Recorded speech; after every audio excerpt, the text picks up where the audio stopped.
Bonjour, aujourd'hui je vais vous parler de Sophie d'Ivry, son dernier roman « Quand le diable sortit de la salle de bain ».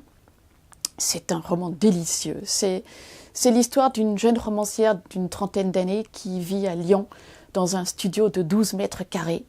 Le récit commence quand elle vient de payer sa note EDF, il lui reste exactement 40 € sur son compte et on est le 20 du mois et elle ne touchera les aides sociales que le 1er.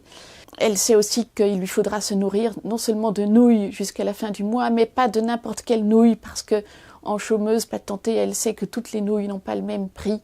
C'est un roman admirablement écrit, avec beaucoup d'humour et en même temps qui nous présente de façon extrêmement réaliste ce qu'est le quotidien de l'immense majorité des écrivains.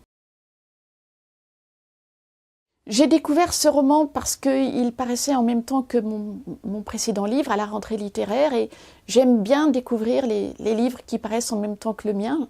C'est un petit peu comme la photo de classe, vous savez. Et donc j'avais entendu parler de Sophie d'Ivry parce que la presse en disait le plus grand bien. Et j'ai lu ce livre avec délectation, j'ai trouvé ça plein d'esprit.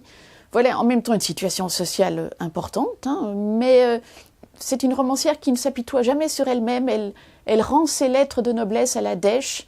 Oui, elle tire le diable là par la queue, mais elle montre que en même temps c'est une situation inquiétante, mais c'est aussi une situation très comique.